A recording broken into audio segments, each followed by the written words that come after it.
नमस्कार, मैं हूं आपके साथ रुखसार खान और आप देख रहे हैं भारत केसरी न्यूज। रविवार को उत्तर प्रदेश के जनपद अयोध्या यानी प्रभु श्री राम की नगरी से एक बेहद खास खबर आई। यहां सूबे के नवागत मुख्य सचिव मनोज कुमार सिंह और डीजीपी प्रशांत कुमार संयुक्त रूप से आगामी कांवड़ यात्रा और श्रावण झूला मेला तैयारियों की समीक्षा करने अयोध्या पहुंचे थे। जिले और मंडल के मातहत अधिकारियों के स्वागत सत्कार के बाद इन दोनों अधिकारियों ने तैयारियों की विधिवत समीक्षा की। समीक्षा बैठक में जिले के अधिकारियों ने विभागवार तैयारियों का पुख्ता दावों से लबालब ब्यौरा पेश किया, लेकिन रामनगरी की समस्याओं की जमीनी हकीकत परखने के लिए जब ये दोनों अधिकारी सड़क पर उतरे तो कुछ जगहों पर तैयारियों के दावों की हकीकत सामने आ गई। यहाँ स्थानीय लोगों का प्रतिनिधित्व करते हुए रामभद्र दास ने मुख्य सचिव, डीजीपी और उनके मातहत अधिकारियों के साथ जिले के वरिष्ठ अधिकारियों के सामने जलवानपुरा में जलभराव के कारणों की कुंडली खोलकर रख दी। इस पर मुख्य सचिव ने नगर निगम के एक वरिष्ठ अधिकारी को शिकायतकर्ता लोगों के साथ बैठकर समाधान कराने का निर्देश दिया। फौरी तौर पर मुख्य सचिव और डीजीपी की समीक्षा समाप्त हो गई। समस्या निस्तारण की कार्रवाई शुरू हो गई, लेकिन आगामी कांवड़ यात्रा और श्रावण झूला मेला तक ये तैयारी जमीनी तौर पर पूरी हो सकेंगी या नहीं, अब ये बड़ा सवाल है। आइए अब आपको दिखाते हैं कि मुख्य सचिव और डीजीपी के दौरे के दौरान क्या क्या घटनाक्रम घटित हुआ और सुनाते हैं कि विकास कार्यों की जमीनी हकीकत परखने के लिए निकले मुख्य सचिव, डीजीपी और रामभद्र दास ने क्या कुछ कहा। देखिए पूरी report UP crime head Amitabh Srivastava के साथ।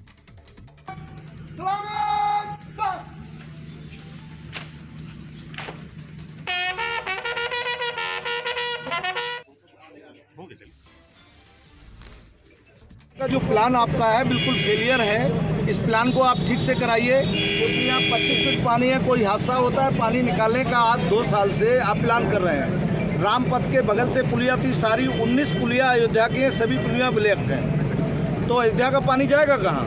आपका कोई प्लान नहीं है। रोड अभी रामपथ बरसात पूरी पड़ी है, अभी तो स्टार्ट हो रहा है। आप स्टार्टिंग नहीं पानी के लिए सपोर्ट करेंगे तो कैसे ये निकल पाएगा?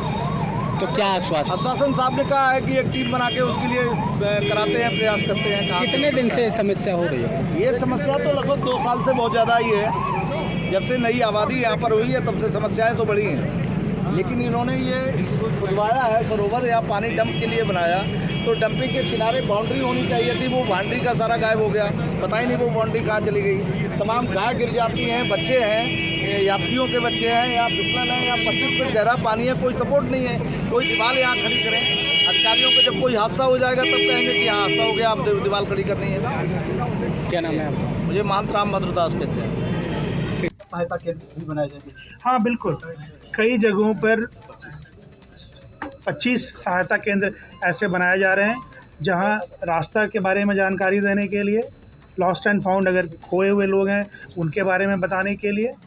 ये भी तैयारी की जा रही है कि जहां भी लोग ज़्यादा इकट्ठा हो रहे हैं वहां पे डॉक्टर्स की टीम हो, जिसमें महिला पुरुष दोनों ही चिकित्सक हों, ऑक्सीजन की व्यवस्था रखें, फर्स्ट एड किट की व्यवस्था जगह जगह पे रखें। ये भी आगाह किया गया है कि उस समय भीड़ इतनी होती है कि आप सहायता को एक जगह से दूसरे जगह पे नहीं पहुंचा सकते हैं। इसीलिए इस तरह की डिसेंट्रलाइज अरेंजमेंट्स करके रखे जाएं, ताकि तुरंत अगर कोई जगह पे पहुंचना है तो वहीं से जो डिसेंट्रलाइज सिस्टम है वो उसको तुरंत एक्सेस कर सके। Thank you.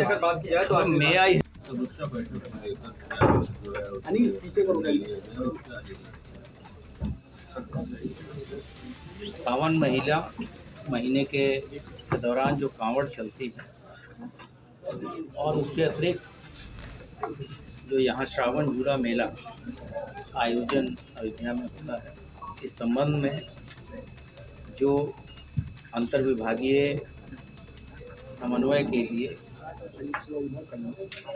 सचिव महोदय और मैं स्वयं लोग लखनऊ से आए हैं। यहाँ उपस्थित अधिकारियों के अतिरिक्त अन्य मंडल और जोन के अधिकारी भी यहाँ मौजूद रहे। इस दौरान श्रद्धालुओं के आने जाने के रास्ते और उन्हें किसी तरह की कोई असुविधा न हो, इसके लिए विभिन्न विभागों के साथ चर्चा हुई।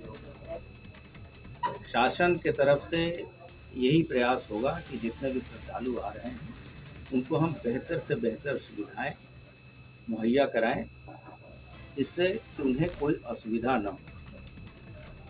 इस दौरान सुरक्षा व्यवस्था चाक चौबंद रहे, इसके निर्देश दिए गए हैं। पर्याप्त पुलिस बल प्रत्येक धार्मिक स्थलों पर लगाया जाएगा।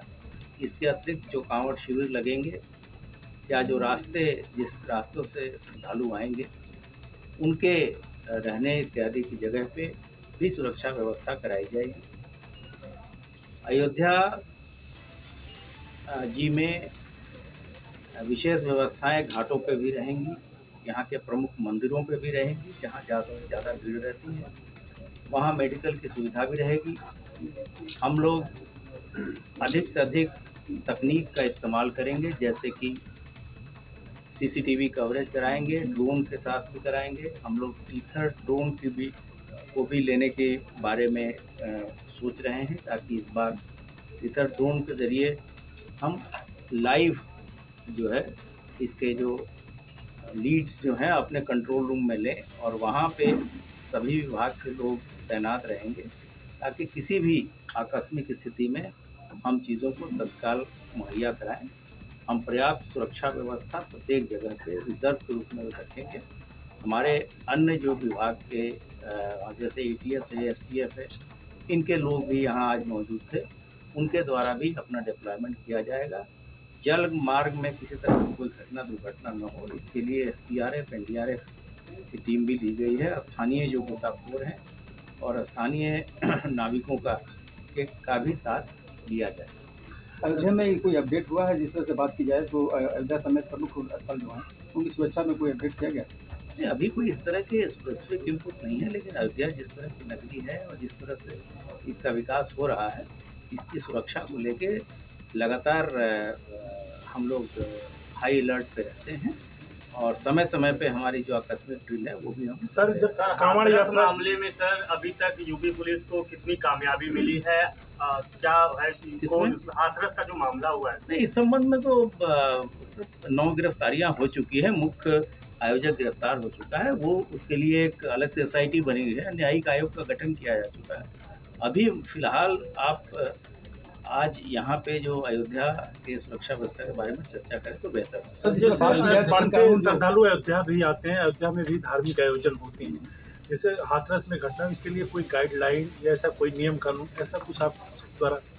ये जो आयोजन होते हैं, जहाँ बड़े आयोजन होते हैं, वहाँ बहुत सारी जिम्मेदारी जो आयोजक है उन पे भी होती है, क्योंकि जो भी परमिशन दी जाती है उसमें बहुत तरह के टर्म्स कंडीशंस होते हैं। उसका अनुपालन कराने की जिम्मेदारी आयोजकों की भी है, और वहाँ जो व्यवस्था, सुरक्षा व्यवस्था और अन्य व्यवस्थाएं कराने की जिम्मेदारी प्रशासन की भी है। तो मुझे नहीं लगता कि अभी कोई इस तरह का आयोजन यहाँ होना है। हाँ, जो लोग हमारे श्रद्धालु आएंगे वो उसको लेके किस तरह से क्राउड को कंट्रोल करना है, इसके बारे में भी एक यहाँ व्यापक चर्चा भी हुई है। और यहाँ पे इस संबंध में पहले से भी आपने देखा होगा, उससे बड़े बड़े आयोजन यहाँ हुए हैं, और सभी चीज़ें सकुशल तरीके से संपन्न कराएंगे। सर कांवड़ की समीक्षा कर रहे थे, और कांवड़ में कभी कभी ऐसा देखने पड़ता है जो पोहड़ गाने बजते हैं, कुछ लोग शराब पी के उत्पाद भी होते हैं। विगत दिनों में बस्ती में घटना हुई थी, तो तमाम तरीके से बवाल हुए थे, गाड़ियाँ भी फूकी गई थी। तो इसके रोकथाम के लिए किस तरीके से आप लोग कदम उठाएंगे? जो भी असामाजिक तत्व अगर इसमें इतने धार्मिक आयोजन में घुस के गड़बड़ी करने का प्रयास करेंगे, उस पर सतर्क दृष्टि भी रहेगी और कड़ी कार्रवाई भी की जाएगी। इसके लिए व्यापक प्रबंध पहले से ही किए जा रहे हैं। 3 कानून लागू जो किए गए हैं उस पर क्या असर पड़ा है? 3 कानून के बारे में आज 7 तारीख हो गया, 7 दिन से उसमें किसी तरह की कोई समस्या नहीं आ रही है, और जो भी निर्देश वहाँ से आए हैं, FIR वगैरह दर्ज हो रही है, और हमने शासन ने हमें फंड दिया है, जो तकनीकी रूप से हमारे लोग दक्ष हैं, और जो ट्रेनिंग हम लगातार अपग्रेड करते जा रहे हैं, और समय समय पर आपको भी अवगत कराएगा। सर जिस तरीके से क्राउड मैनेजमेंट को लेकर कभी कभी भीड़ की तादाद जितना आपको कहीं अधिक हो जाती है, फिर वहाँ समस्या होती है क्राउड मैनेजमेंट की। कई लोग ऐसा है कि हाँ इसमें ज़्यादा समस्या आती है क्राउड मैनेजमेंट, उसको लेकर क्योंकि आप तो खुद अयोध्या जी के रहने वाले हैं। अब अयोध्या जी में जो अवस्थापना सुविधाओं में विस्तार हुआ है, इसको आप लोगों ने खुद देखा है। पहले किस तरह की सुविधाएं थी और अब आज के डेट में किस तरह की सुविधाएं हैं, मुझे नहीं लगता कि अगर कोई क्राउड आएगा तो उसको संभालने के लिए यहाँ का प्रशासन सक्षम नहीं है। व्यापक तैयारियां की गई हैं और किसी तरह की असुविधा नहीं होगी। ठीक सर, थैंक यू सर। करने का क्या था? ये पानी यहाँ से निकालने की व्यवस्था बनाई जा रही है और जो सीवर लाइन है उसके सहारे ये पानी निकालने की कार्रवाई हो रही है। नगर आयुक्त साहब जो यहाँ के लोग जानकार हैं और इंजीनियर्स जो जल निगम के उनके साथ देखते हुए इस व्यवस्था को बनाया गया। सर ये पहली बारी जब अयोध्या में हुई थी आज के 10 दिन पहले, तब भी ये समस्या थी, आज भी ठीक है। ये आपने खुद भी देखा कि ये एक लो लाइंग एरिया है, लेकिन इसका एक परमानेंट व्यवस्था भी बनाया जा रहा है। लेकिन अभी इमीडिएट रिलीफ के लिए ये आज ही और आजकल के अंदर इसको